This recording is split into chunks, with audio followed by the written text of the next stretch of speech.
Classes दोस्तों, Nanak classes के YouTube channel पे आपका स्वागत है। आज है 2 जुलाई 2020 और 2 जुलाई 2020 के जितने भी most important Rajasthan current affairs के क्वेश्चन बनते हैं आज हम उनका डिस्कस करेंगे। पूरा वीडियो ध्यान से देखना और लास्ट में मैं आपसे क्वेश्चन पूछूंगा जिसके जवाब आपको कमेंट बॉक्स में देना। दोस्तों वीडियो अच्छा लगे तो लाइक और शेयर कर देना। अगर आप चैनल पर नए हैं तो इसको सब्सक्राइब कर लेना और सब्सक्राइब करने के बाद इसके पास लगे बेल आइकन के घंटे को दबा लेना ताकि जो भी वीडियो अपलोड होती है आप तक उसका नोटिफिकेशन पहुंच के। हम टारगेट रखते हैं 1000 लाइक का इस वीडियो में। आपकी सपोर्ट और आपकी देन और आपके शेयर करने से ये 1000 लाइक जल्द ही हम पूरा कर लेंगे। तो शुरुआत करते हैं। सभी विद्यार्थियों को best of luck, good morning के साथ इस सेशन की शुरुआत करते हैं। पहला क्वेश्चन देखिए, विधानसभा अध्यक्ष राजस्थान के विधानसभा अध्यक्ष सीपी जोशी ने 2020-21 के लिए विधानसभा की कितनी कमेटियां गठित की है और उनके सभापति नियुक्त किए हैं। बहुत इंपॉर्टेंट क्वेश्चन है क्योंकि हर साल ये कमेटी बनी होती है, उनके सभापति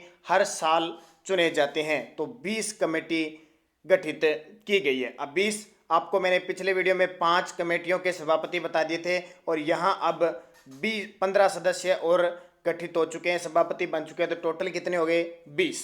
मुख्य तथ्य देखिए, 15वीं विधानसभा के अध्यक्ष सीपी जोशी ने विधानसभा के क्रियान्वयन के लिए 2020-21 है के लिए 20 कमेटियां गठित की है। प्रमुख समितियों के सभापति, अब देखिए 20 कमेटी है तो 20 कमेटी तो याद करने की जरूरत नहीं है। प्रमुख जो एग्जाम में पूछी जाती है उनके संदर्भ में हम बात करेंगे।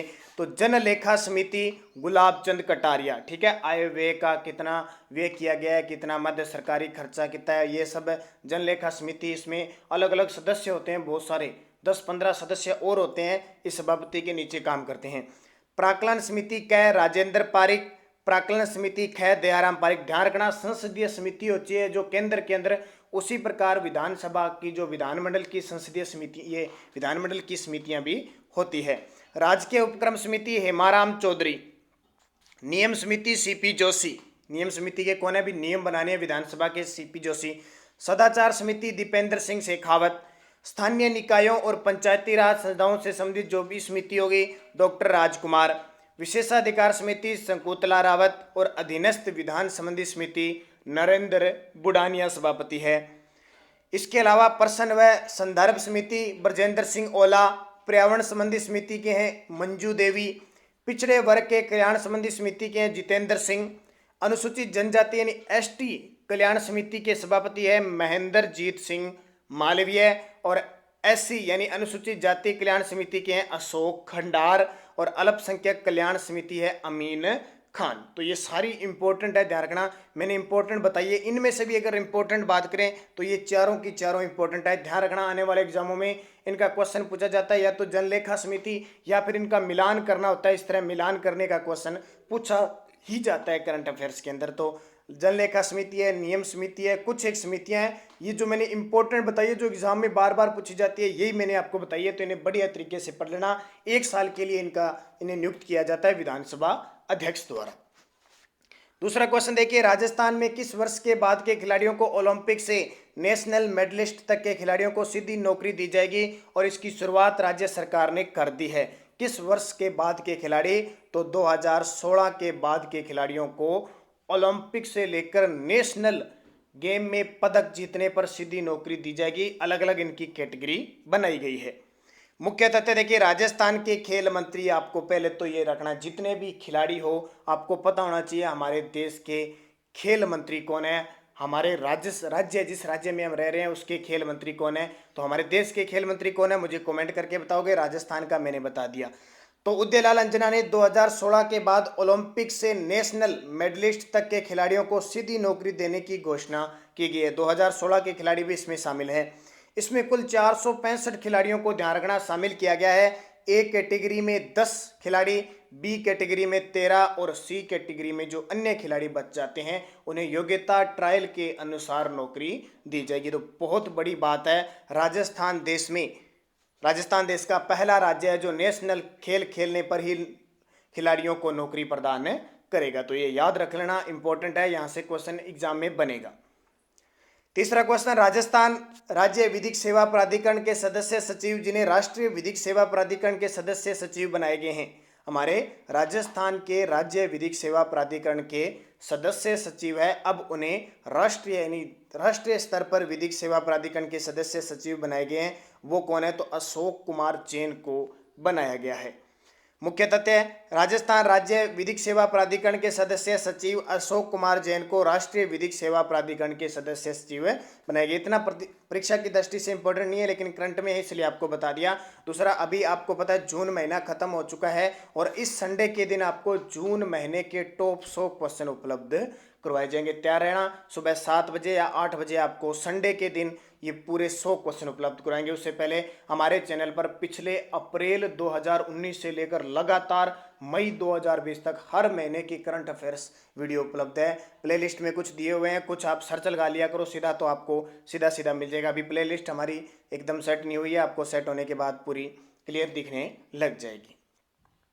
चौथा क्वेश्चन, राजस्थान की बेटी जो मिसेज इंडिया यूके 2020 की फाइनलिस्ट में जगह बना पाई। राजस्थान की वह महिला, वह बेटी जो Mrs India UK United Kingdom 2020 की फाइनलिस्ट में जगह बना पाई, तो वह है अतिका। कौन है? अतिका। मुख्य तथ्य, भीलवाड़ा की अतिका मिसेज इंडिया यूके 2020 में क्वालिफाइड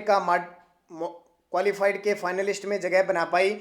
ऑनलाइन कंपटीशन हुआ था और इस प्रतियोगिता में टॉप 10 में उन्होंने जगह बनाई। मिसेज इंडिया यूके कंपटीशन की शुरुआत 2017 के अंदर हुई थी। यूके यानी यूनाइटेड किंगडम, राजधानी इसकी लंदन है, जो थेम्स नदी के किनारे, ध्यान रखना। और भीलवाड़ा की बात करें तो भीलवाड़ा की आकृति आपको पता है कैसी है? तो भीलवाड़ा की जो आकृति है वो आयताकार है। भीलवाड़ा ईंट उद्योग के लिए प्रसिद्ध है। भीलवाड़ा और अब्रक के लिए, ये अब्रक की ईंटों के उद्योग के लिए प्रसिद्ध है, अब्रक के लिए प्रसिद्ध है। और अभी आपको पता है कोविड-19 के लिए भीलवाड़ा का जो मॉडल अपनाया गया वो पूरे देश में सराहनीय कार्य था। पांचवा क्वेश्चन देखिए, देवशयनी एकादशी पर्व कब मनाया जाता है? देवशयनी यानी इसके बाद अगले 4 माह तक विष्णु भगवान सो जाते हैं, कोई मांगलिक कार्य नहीं होता, तो देवशयनी एकादशी आई थी। अभी करंट में आया तो पर्व आपके लिए इंपॉर्टेंट है। वैसे मैंने आपको स्पेशल अभी 1-2 दिन पहले त्योहार का स्पेशल टेस्ट दे दिया 50 क्वेश्चनों का, जो बहुत इंपॉर्टेंट से था। तो आषाढ़ शुक्ल एकादशी, अब कौन सा महीना चल रहा है? आषाढ़, ये भी आपको पता होना चाहिए। महीने चैत्र वैशाख ज्येष्ठ आषाढ़, तो आषाढ़ चल रहा है। आषाढ़ शुक्ल एकादशी को देवशयनी एकादश पर्व बनाया गया, तो ये आपको याद रखना है। अब देख लिए, सो गए तो चतुर्मास अब स्टार्ट हो गया। चतुर्मास 4 मास कोई मांगलिक कार्य नहीं होगा। फिर उठेंगे कब? तो कौन सी एकादशी आएगी? देव उठनी एकादशी। कब? कार्तिक शुक्ल एकादशी को। तो दोनों कंफ्यूज मत होना, बहुत इंपॉर्टेंट है। और दोनों में देवशयनी और देव उठनी में कंफ्यूजिंग हो जाते हैं कुछ विद्यार्थी। छठा क्वेश्चन देखिए, केंद्र सरकार ने प्रधानमंत्री गरीब कल्याण अन्न योजना का विस्तार कब तक के लिए कर दिया है? तो नवंबर 2020 तक कर दिया है। मुख्य तथ्य देखिए, प्रधानमंत्री गरीब कल्याण अन्न योजना का विस्तार नवंबर 2020 तक करने का ऐलान कर दिया है। इस योजना की तारीख बढ़ाने के कारण 90,000 करोड़ रुपए अलग से खर्च होंगे। इसके तहत 80 करोड़ से ज्यादा लोगों को हर महीने 5 किलो गेहूं या चावल उपलब्ध करवाया जाएगा, यानी जहां स्थिति चावल की है वहां चावल, बाकी गेहूं। और साथ में 1 किलो चने की जो दाल मिलती है वो भी परिवार को मिलेगी। क्या है गरीब कल्याण अन्न योजना? तो लॉकडाउन की घोषणा 25 मार्च को की गई थी। इसके अगले दिन सरकार ने प्रधानमंत्री गरीब कल्याण पैकेज PMJKP की घोषणा की थी। इसके तहत गरीबों को 3 महीने तक मुफ्त अनाज और महिलाओं, बुजुर्गों, किसानों और अन्यों को नगद सहायता उपलब्ध करवाना शामिल था। ये भी आपको पता है, बहुत सारी जो महिलाएं हैं या जनधन खाते से जुड़े हुए हैं, उनके खाते में 500 रुपये आ रही हैं। राज्य सरकारें अलग अलग डाल रही है, तो ये डाल रही है लगातार। और दूसरा ये ध्यान रखना, देश का प्रथम राज्य पश्चिम बंगाल, जिसने इस योजना को 2021 तक बढ़ा दिया है। ये भी इंपॉर्टेंट है। किसने? पश्चिम बंगाल, क्योंकि आपको पता है इसी साल पश्चिम बंगाल और बिहार में चुनाव है, तो वहाँ राजनीतिक कसमकस के कारण योजनाएं चल रही है। 7 नंबर क्वेश्चन देखिए, भारत ने भूटान के साथ कितने मेगावाट जल विद्युत परियोजना पर हस्ताक्षर किए हैं? तो 600 मेगावाट जल विद्युत परियोजना पर हस्ताक्षर किए हैं। मुख्य तथ्य देखिए, भारत और भूटान ने 600 मेगावाट की खोलोगंछू पन बिजली परियोजना, यानी उसका नाम है खेल, खोलोगंछू हाइड्रो इलेक्ट्रिक प्रोजेक्ट के निर्माण के लिए समझौते पर हस्ताक्षर किए हैं। यह समझौता भारतीय विदेश मंत्री एस जयशंकर, पता होना चाहिए हमारे देश के विदेश मंत्री कौन है? एस जयशंकर। कभी राज्यों के अंदर विदेश मंत्री नहीं होते, क्योंकि विदेश मंत्रालय संघ सूची के अंदर आता है। भूटान के विदेश मंत्री टांडी दोरजी की मौजूदगी में किया गया। यह भी ध्यान रखना, भूटान के विदेश मंत्री टांडी दोरजी। इस परियोजना को 2025 की अंतिम 6 माही तक पूरा किया जा सकता है। 600 मेगावाट की यह परियोजना भूटान के जिले तस्या यांगतसे में खोलोगंजू पर स्थित है। अब भूटान की बात है तो आपको पता है स्थलरुद्ध देश है, हमारा पड़ोसी है। आपको पता है पाकिस्तान, चीन, नेपाल लगातार हमारे साथ कसमकस चला हुआ है, तो भूटान हमारा मित्रता के साथ समझौता कर रहा है। प्रधानमंत्री लोतेय तसेरिंग, मुद्रा भूटानी नोगतुम और राजधानी थिम्पू, ये सारी आपके लिए इंपॉर्टेंट बन जाती है। 8 नंबर देखिए, राष्ट्रीय डाक कर्मचारी दिवस कब मनाया गया? राष्ट्रीय डाक कर्मचारी दिवस कब बनाया गया? तो 1 जुलाई को बनाया गया। अब 1 जुलाई को काफ़ी दिवस बनाए गए थे, कल भी मैंने आपको बताया था। राष्ट्रीय डाक कर्मचारी दिवस 1 जुलाई। भारतीय स्टेट बैंक की स्थापना 1 जुलाई 1955। ध्यान रखना, इससे पहले स्टेट बैंक का नाम इंपीरियल बैंक ऑफ इंडिया था, 1921 में स्थापना हुई थी। स्टेट बैंक ऑफ भारतीय स्टेट बैंक के नाम से 1 जुलाई 1955 को इसकी स्थापना हुई थी। उसके अलावा राष्ट्रीय चिकित्सक दिवस था 1 जुलाई को, और नेशनल चार्टर्ड अकाउंट डे भी कब था? 1 जुलाई को। तो ये सारे दिवस आपके लिए बहुत इंपॉर्टेंट हो जाते हैं। 9वां क्वेश्चन देखिए, आरबीआई के पूर्व गवर्नर जिन्हें पहले पीसी महालनोबिस पुरस्कार से सम्मानित किया गया, तो आरबीआई के पूर्व गवर्नर यानी रिजर्व बैंक ऑफ इंडिया के, तो यह है सी रंगराजन, चक्रवर्ती रंगराजन को सम्मानित किया। तो भारतीय रिजर्व बैंक के पूर्व गवर्नर चक्रवर्ती रंगराजन को आधिकारिक सांख्यिकी में लाइफ टाइम अचीवमेंट के पहले प्रोफेसर पीसी महालनोबिस पुरस्कार से सम्मानित किया। आपको पता है अभी सांख्यिकी दिवस आया था 29 जून को। उन्हें राष्ट्रीय आय के आंकलन से संबंधित मुद्दों पर समाधान प्रदान करने के लिए दिए गए उत्कृष्ट योगदान के लिए लाइफ टाइम अचीवमेंट अवार्ड दिया गया। इस पुरस्कार की शुरुआत सांख्यिकी और कार्यक्रम क्रियान्वयन मंत्रालय द्वारा इसी वर्ष यानी 2020 में शुरुआत हुई।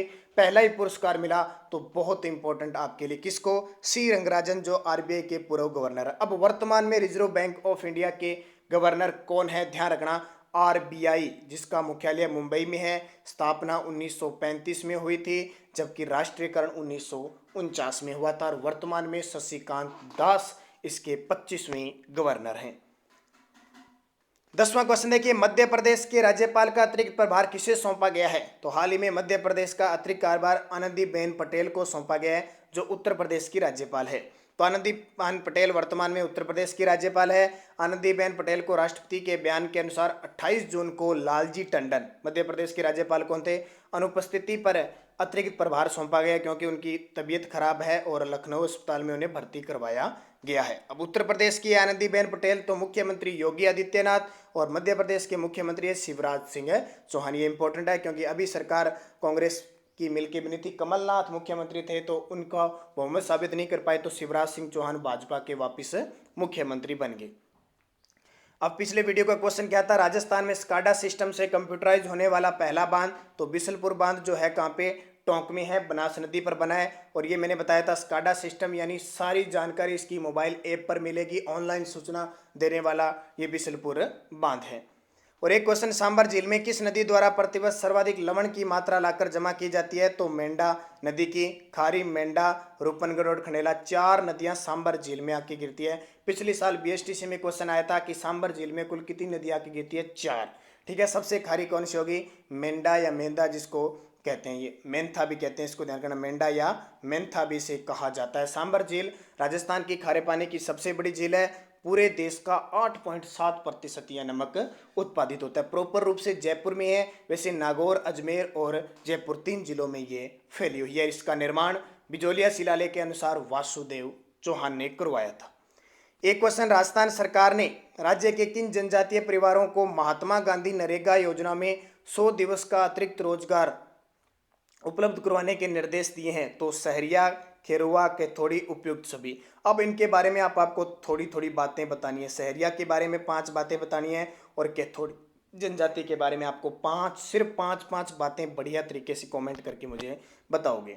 और एक क्वेश्चन, रणथंभौर दुर्ग के बारे में किसने कहा कि ऐसे 10 दुर्गों को मैं मुसलमानों के एक बाल के बराबर नहीं समझता? अलाउद्दीन खिलजी, जलालुद्दीन खिलजी, कुतुबुद्दीन ऐबक, इल्तुतमिश। सही जवाब आपको कमेंट बॉक्स में देना है। कब कहा था, क्यों कहा था, ये आपकी प्रक्रिया है। तो ये थे मोस्ट इंपॉर्टेंट। तो 1000 टारगेट है हमारा लाइक का तो इस वीडियो में, और आपकी सपोर्ट होगी तो लगातार हम प्रयास रहेंगे और जल्द ही 1000 लाइक के पार करेंगे और पूरे व्यू को 5000 के पार ले जाएंगे। बस शेयर कीजिए ज़्यादा से ज़्यादा, क्योंकि राजस्थान करंट अफेयर्स पढ़ने वाले बहुत सारे विद्यार्थी हैं। राजस्थान पुलिस है, पटवार है, BSTC, रीट है, RS की तैयारी करते हैं, तो वहाँ तक उनको पहुँचाइए मुहिम, ताकि ज़्यादा से ज़्यादा हम इसको आगे तक ले जा सकें। PDF इसकी टेलीग्राम पर नानक क्लासेस स्टडी अड्डा ग्रुप में प्राप्त हो जाती है। तो धन्यवाद। जय हिंद, जय भारत।